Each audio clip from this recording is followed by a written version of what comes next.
Hello दोस्तों, स्वागत है आप सभी का आपके अपने यूट्यूब चैनल प्राइम प्रभाकर पर।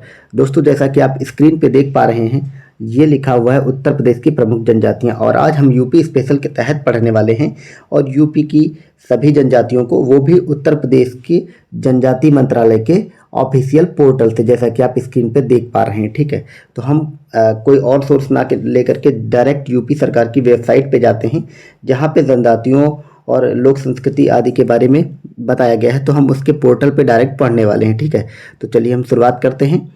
और ये वीडियो बहुत ही यूज़फुल होने वाला है आपके आने वाले आर और यूपी पीसीएस के एग्ज़ाम के लिए, यूपी स्पेशल के तहत। ठीक है, तो हम एक एक जनजाति देखेंगे यूपी में जितनी पाई जाती हैं, और बहुत सारी डिटेल्स इसमें लिखी हुई है। आप लोग स्क्रीनशॉट भी ले सकते हैं इसका। और इसके अतिरिक्त इस कौन सी जनजाति में कहाँ से सवाल बनते हैं, कौन से सवाल बनते हैं, वो ज़्यादा इंपॉर्टेंट है। एक तो आपको याद रखना कि कौन सी जनजाति किस क्षेत्र में पाई जाती है या किस विशेष जिले में पाई जाती है, और वह जनजाति अगर कोई त्यौहार मनाती है कुछ विशेष टाइप का, या उसका कुछ लोक संस्कृति में प्रचलन है, वहाँ पे कुछ नाम है उनका अपना, तो वो आपको याद रखना। इससे ज़्यादा की चीज़ें नहीं याद रखनी है।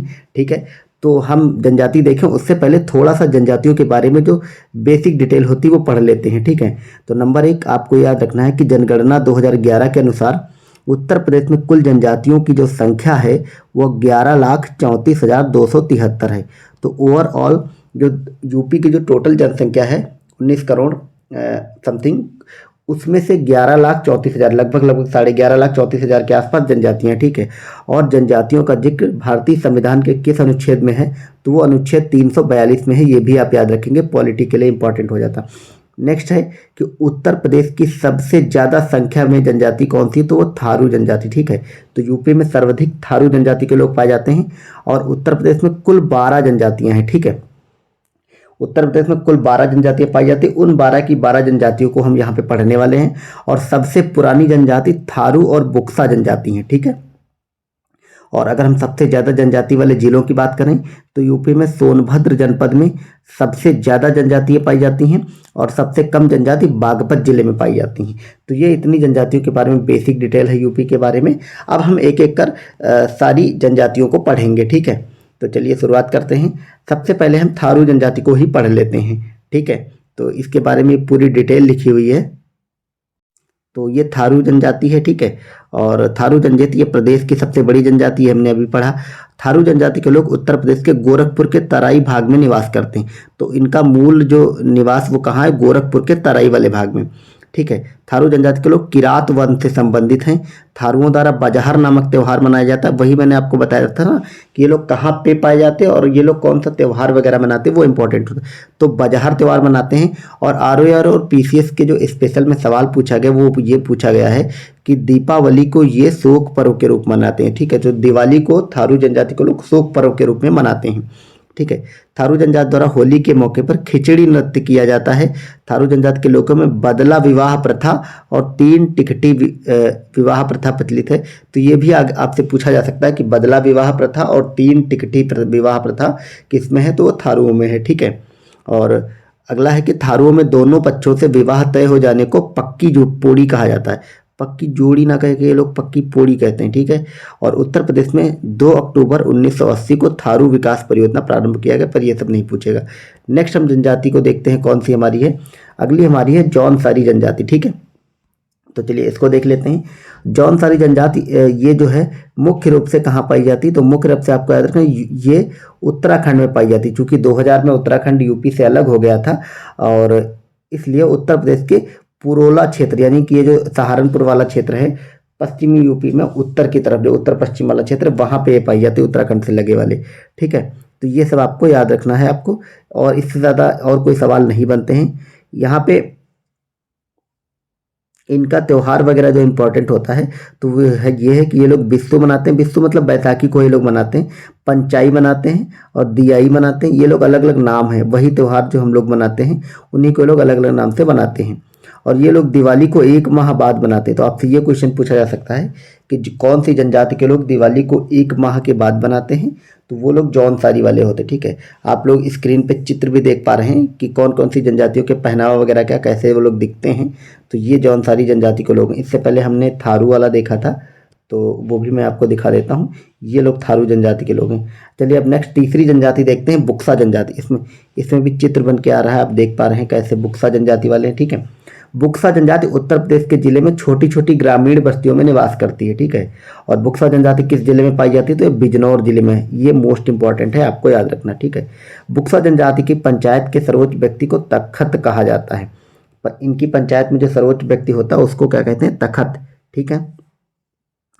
अब हम नेक्स्ट देखते हैं, ये लोग कोई त्यौहार वगैरह उस विशेष नहीं मनाते, तो इतना ज़रूरी नहीं है। मेनली आपको ये याद रखना है कि कौन सी जनजाति किस जिले में है। अक्सर जो सवाल बनेगा वो यहीं से बनेगा, ठीक है।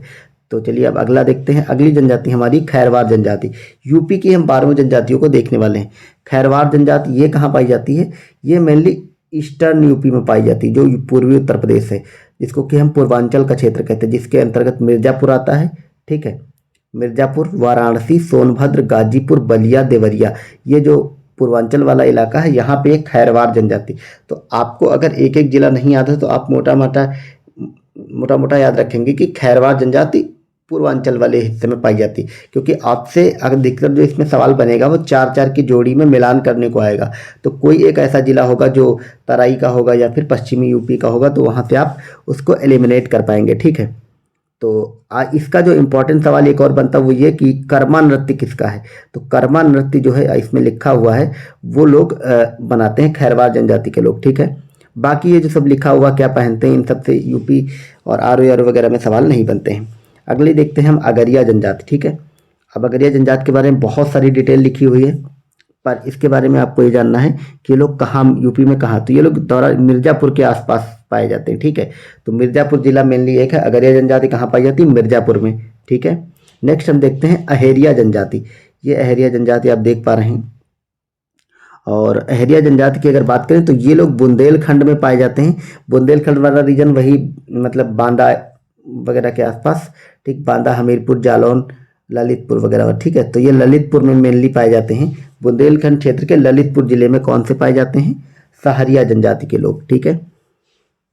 अब इतना ही इंपॉर्टेंट है इसमें। नेक्स्ट देखते हैं पनिका। सहरिया के बाद हम नेक्स्ट देखेंगे पनिका जनजाति। पनिका नहीं, पनिका नहीं, ये बैगा जनजाति देखनी है हमको। वो तो नीचे वो यूपी की जनजाति नहीं है पनिका। बैगा जनजाति की बात करते हैं। बैगा जनजाति आम तौर पर उत्तर प्रदेश, झारखंड, मध्य प्रदेश और छत्तीसगढ़ राज्यों में पाई जाती है, ठीक है। तो बैगा बैगा जनजाति, और इसके बारे में जो इम्पोर्टेंट फैक्ट है वो ये है कि यह जनजाति स्थानांतरण खेती करती, जिसको कि हम लोग झूम कृषि कहते हैं। झूम कृषि कौन करता है, बैगा जनजाति के लोग, ठीक है।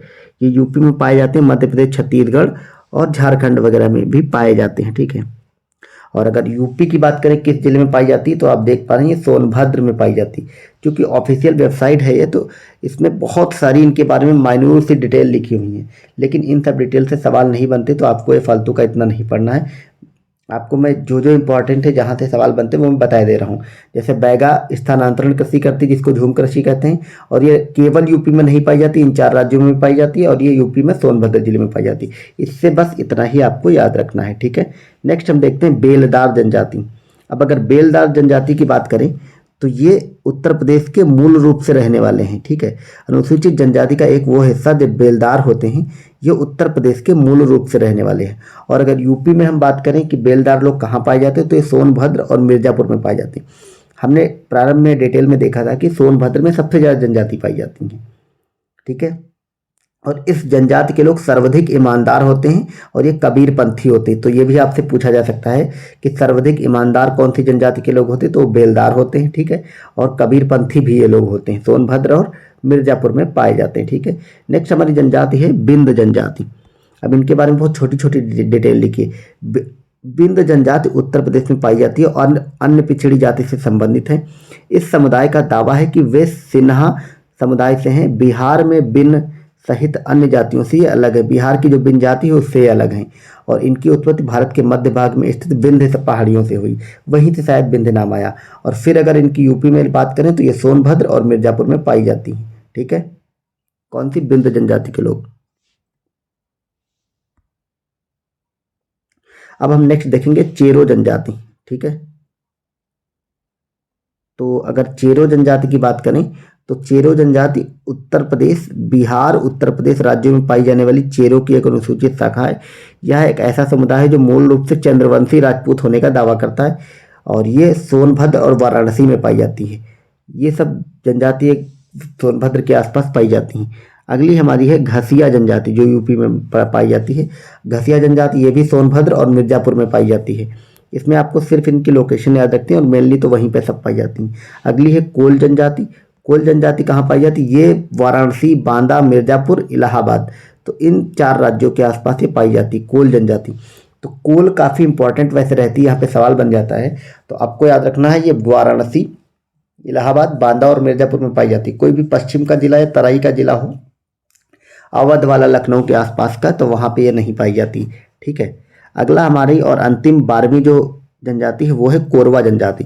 इस पे सवाल बने हैं। कोरवा जनजाति के बारे में आपको याद रखना है कि झारखंड, छत्तीसगढ़ और उत्तर प्रदेश में पाई जाने वाली अनुसूचित जनजाति कोरवा आर्थिक और सामाजिक रूप से गरीब समुदाय हैं। ये अलग थलग जनजातियां हैं और इनमें से अधिकांश शिकारी संग्रह करता है। ठीक है। तो इस प्रकार ये कुल 12 की 12 जनजाति हमने देख ली हैं जो कि उत्तर प्रदेश में पाई जाती हैं और आपके एग्जाम की दृष्टि से बहुत ही इंपॉर्टेंट है। आपको अगर ये वीडियो यूज़फुल लगा हो तो आप चैनल को और वीडियो को लाइक कर सकते हैं। ठीक है। इसी तरह हम यूपी स्पेशल के तहत और ऐसे ही 10-10 मिनट के वीडियोस लाते रहेंगे और एक वीडियो में आपका कंप्लीट कवर हो जाएगा। ठीक है। तो चलिए वीडियो को इसी पे एंड अप करते हैं। Thank you so much for watching. Bye bye.